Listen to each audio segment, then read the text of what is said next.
Life had a funny way of unfolding in our small, suburban corner of the world.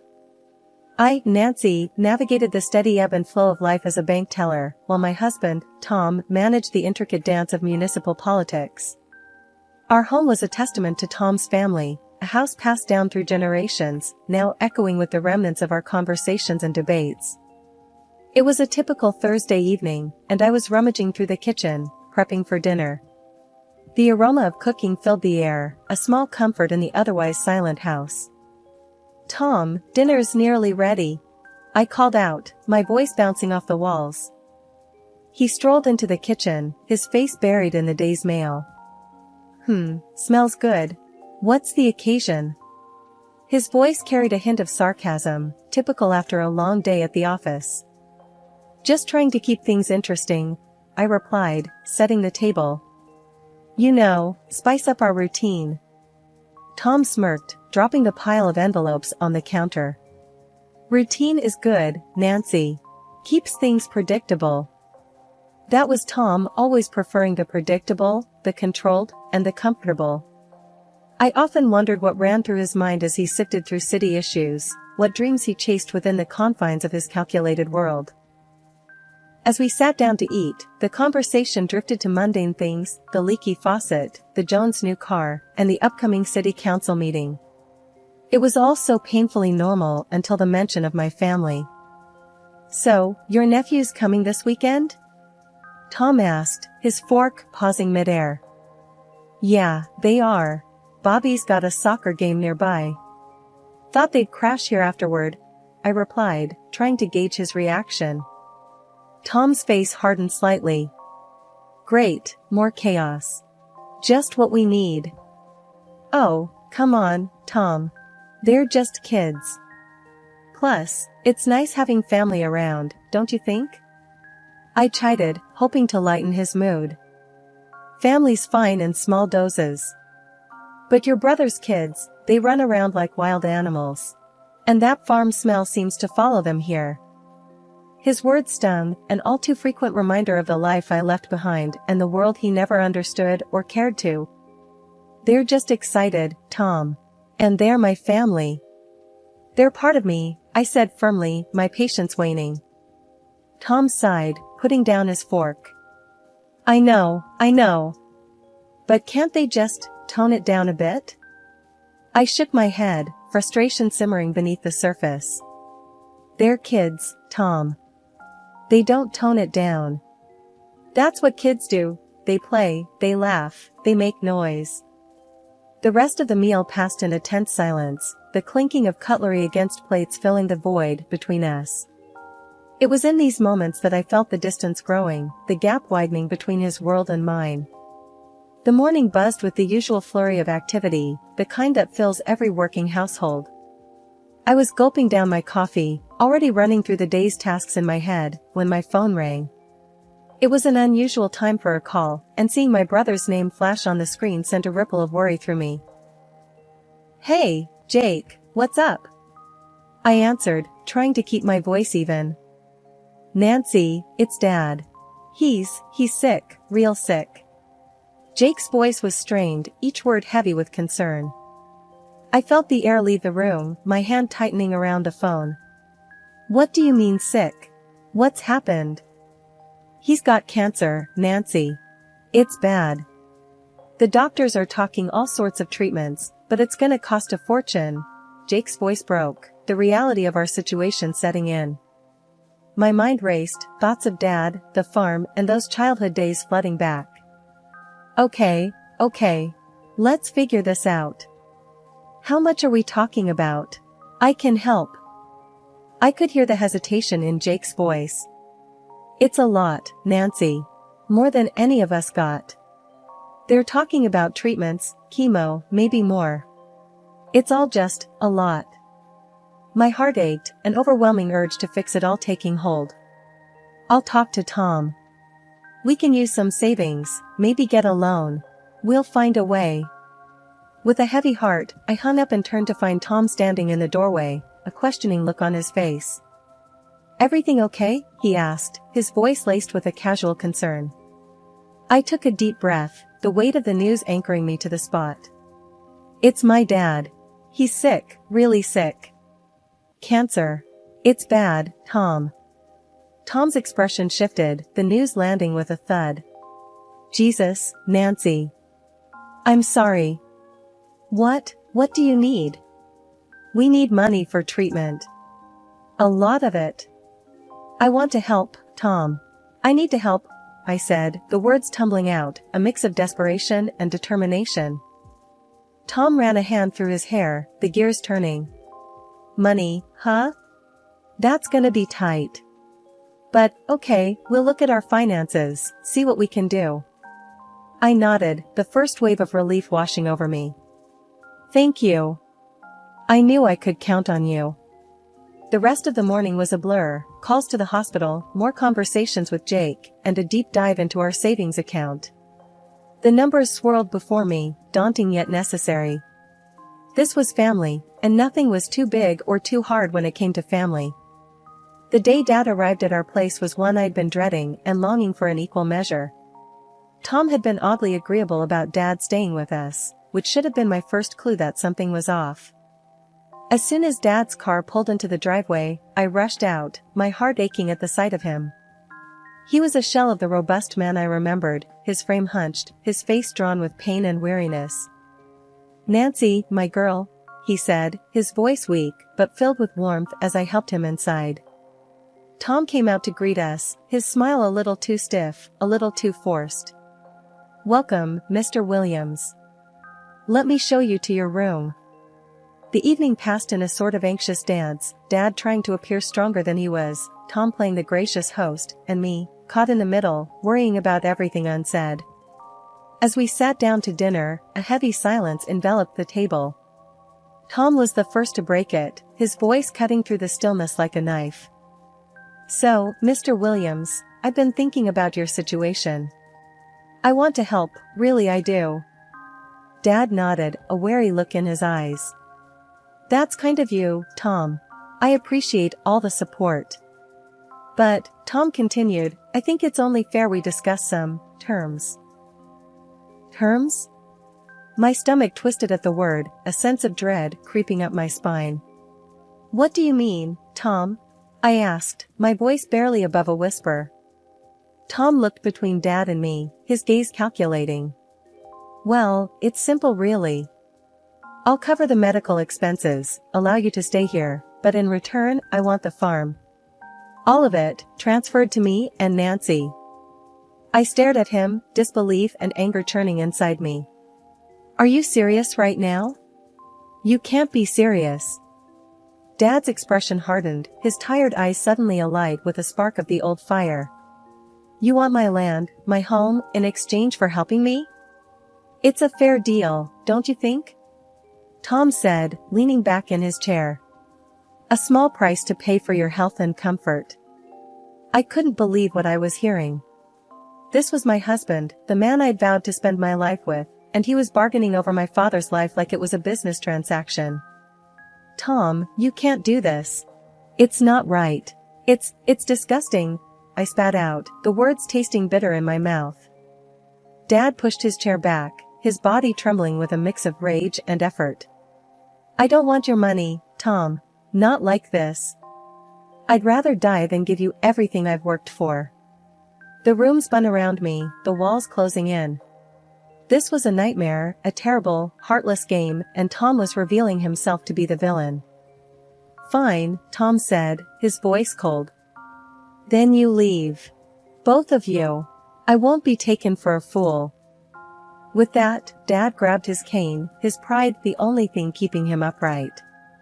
I followed, my mind a whirlwind of hurt, anger, and disbelief. Tom, I can't believe you. I won't let you do this to my family, I said, my voice trembling. But he didn't respond, his face set in a mask of indifference. We packed a few things, Dad's weak protests echoing in my ears. This was it. The facade had crumbled, and the man I thought I knew had vanished, replaced by a stranger with cold eyes and a colder heart. We didn't speak much on the drive to the small rental I'd managed to find on short notice. It wasn't much, but it was a roof over our heads, a place to regroup and figure out our next steps. Once inside, I helped Dad to the couch, his body sinking into the cushions with a weary sigh. "Nancy, I'm sorry. I never should have put you in this position," he murmured, his eyes downcast. "No, Dad.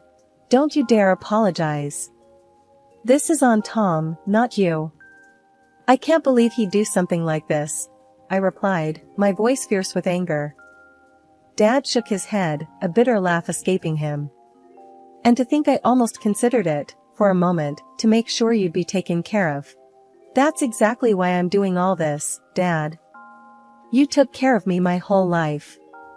"It's my turn now," I said, squeezing his hand. The following days were a blur of doctor's appointments, phone calls, and late-night internet searches for any financial aid we might qualify for. I was running on adrenaline and coffee, determined to find a way to afford Dad's treatment. One evening, after a particularly grueling day, I came back to the rental to find Dad sitting at the small kitchen table, a stack of bills in front of him. "Nancy, sit down. We need to talk about this. Realistically," he said, his voice steady but tired. I pulled up a chair, my stomach in knots. "What is it, Dad?" He pushed the bills toward me, his finger tapping on the total amount due. "This is more than you can handle, Nancy. I can't let you ruin your life for me." Tears pricked at my eyes, but I blinked them back. "Dad, I'm not having this conversation. I'll find a way. We'll find a way. Together." Dad reached across the table, his rough hand covering mine. "Nancy, listen to me. I've lived a good life. I've seen you grow into a remarkable woman. If it's my time, then so be it. But you have so much more to live for. Don't let this destroy you." I shook my head, pulling my hand away. "No. I refuse to accept that. We're going to fight this, Dad. Until the very end." The determination in my voice seemed to give Dad a small spark of hope, or perhaps he just didn't have the heart to argue any further. We spent the rest of the evening in a quiet, mutual understanding, both of us too stubborn and too scared to consider giving up. Days turned into weeks, and despite the ever-present shadow of illness and financial strain, we found small moments of joy, old stories retold, laughter shared over simple meals, and quiet evenings watching whatever was on TV. It wasn't much, but it was ours, and for the moment, it was enough. 3 months had flown by in a blur of hospital visits, a relentless battle against the merciless tide of illness. Despite our best efforts and boundless hope, my father's condition deteriorated under the weight of the aggressive cancer. It was a losing fight, but one we endured together, with the stubbornness and heart that characterized our simple, hardworking family. My father's passing was quiet, a gentle surrender in the early hours of a gray morning. The pain of losing him was sharp, a raw wound that seemed to echo through the empty spaces of our rented home. The funeral was a somber affair, filled with hushed voices and tear-stained faces, a final goodbye to a man who had been the bedrock of our family. After the guests had left, the condolences spoken, and the last of the dishes put away, I sat with my brother, Jake, on the porch of our family home. The air was heavy with unspoken words, a shared grief hanging between us. "Emma, he was so proud of you. We both are. You did everything you could." I nodded, the weight of grief a tangible thing on my shoulders. "I just wish it could have been different."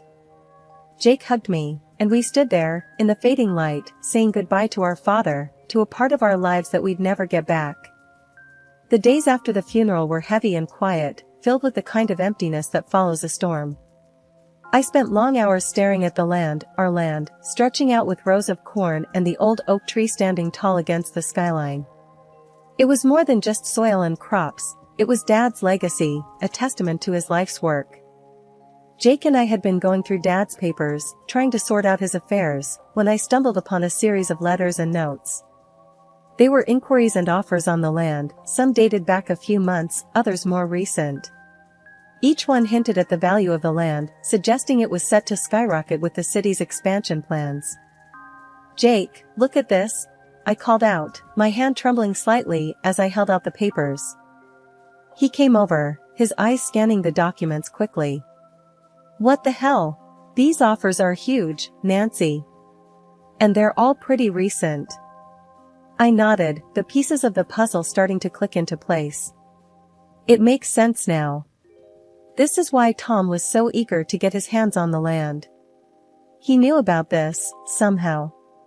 He knew and tried to use Dad's illness to pressure us into signing it over. Jake's face darkened, a mix of anger and disbelief etched into his features. That snake. Using our own dad's sickness for his gain. We've got to do something about this, Nancy. I agreed, the fire of determination igniting within me. We will. We'll make sure this land stays in the family, just like Dad wanted. And as for Tom, he's going to regret ever trying to cheat us. The next few days were a whirlwind of activity. We met with lawyers, talked to the city planners, and started to piece together a plan. The land was indeed about to become very valuable, and we were determined to protect it, to ensure it benefited the family and honored Dad's memory. But as we dug deeper, the reality of the situation became clear. We were up against more than just greedy land speculators. We were dealing with a network of information and influence, and at the center of it all was Tom. One evening, as Jake and I sat exhausted from another day of meetings and calls, the phone rang. It was Tom, his voice smooth and eerily calm. Nancy, we need to talk. I've been hearing things about the land. I think we can come to an agreement, something beneficial for both of us. I felt a surge of disgust listening to him, the man I had once loved, now nothing more than a conniving stranger. There's nothing to talk about, Tom. You tried to cheat my family, to take advantage of my father's death. You're not getting a single inch of that land, I replied, my voice steely and resolute. Tom let out a dry laugh. Nancy, don't be naive. This is business. I was just trying to secure our future, our wealth. Let's meet, discuss this like adults. I clenched the phone tighter, the anger boiling inside me. The only business I'll be discussing with you is the divorce. You'll be hearing from my lawyer, Tom. Goodbye. The days following my final conversation with Tom were fraught with a tense anticipation. Jake and I had enlisted a sharp-witted lawyer, Mr. Henderson, who specialized in estate and property law. He was a no-nonsense type, with a keen eye for detail and a deep understanding of the underhanded tactics used by those looking to exploit others. We sat in Mr. Henderson's office, the walls lined with legal tomes and certificates, as he laid out the strategy. Now, Nancy and Jake, I've seen this type of thing before. Wealthy individuals trying to cash in on insider information. It's illegal and immoral. We're going to fight this, and we're going to win. I nodded, my resolve hardening. What do we need to do? I want to make sure Tom pays for what he tried to do. Mr. Henderson adjusted his glasses, his eyes sharp. First, we gather all the evidence. The offers on the land, the communications from Tom, anything that can show his intent and knowledge of the land's value. Jake leaned forward, his brow furrowed. We've got plenty of that. Emails, letters, even some voicemails he left Nancy.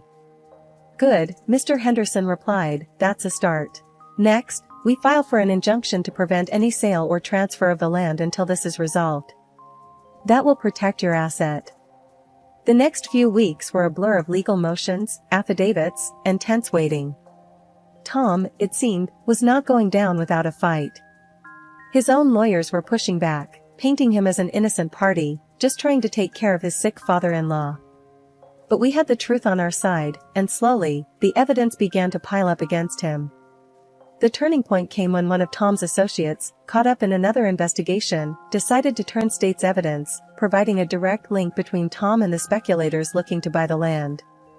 The day we received the news, Jake and I met at the local diner, a spot we'd come to frequent for its strong coffee and quiet corners. Nancy, this is it. This guy's testimony is going to nail Tom. He's not getting out of this, Jake said, a hint of triumph in his voice. I sipped my coffee, the bitterness a match for my mood. Good. He deserves everything that's coming to him. I just wish it hadn't come to this, you know? Jake reached across the table, his hand covering mine. I know, sis. But you're doing the right thing. Protecting the land, our family. It's what Dad would have wanted. The trial was a spectacle, the media latching onto the story of a local official caught in a web of greed and deceit. Tom's face was plastered on every news outlet, the details of his scheming laid bare for all to see. And when the verdict came down, guilty on all counts, I felt a strange mixture of relief and sadness. Relief that justice had been served, but sadness for the man I had once loved, now just a shadow of his former self. The courthouse steps were behind us, the weight of months of legal battles lifted. I took a deep breath, the air tasting fresher, sweeter somehow. Jake and I walked in silence, each lost in thought, until we reached the old diner that had become our haven. Sliding into the booth, the familiar clatter of dishes and murmur of conversation wrapped around us like a comforting blanket. Jake ordered us coffee, and we sat, the steam curling up between us. You know, Nancy, I think this is the first time I've seen you look relaxed in months, Jake said, a small smile playing at the corners of his mouth. I laughed, a genuine, light sound that felt foreign after all this time. Yeah, it's over, isn't it? I can finally move on, start fresh. He nodded, his eyes warm. You've got a whole new life ahead of you, sis. What's the plan? I stirred my coffee, the spoon clinking against the mug. Well, I've been thinking. I want to do something with the land. Not sell it off or anything, but maybe start a community garden, or a space for kids to learn about farming. Something that would make Dad proud. Jake's eyes lit up, enthusiasm radiating from him. That's a fantastic idea, Nancy. You always had a knack for dreaming big. I'm in, whatever you need. We spent the next hour talking excitedly about the possibilities, the dream taking shape between us. It felt good, right, to be planning for the future instead of reeling from the past. As we left the diner, the sun setting in a blaze of orange and pink, I felt a sense of peace settle over me. The fight was over, but the journey was just beginning. I made my way to the small apartment I'd called home since leaving Tom. It was modest, but it was mine, a sanctuary from the world outside. Opening the door, I stepped inside, the quiet enveloping me. I wandered over to the window, the view stretching out to the city skyline in the distance.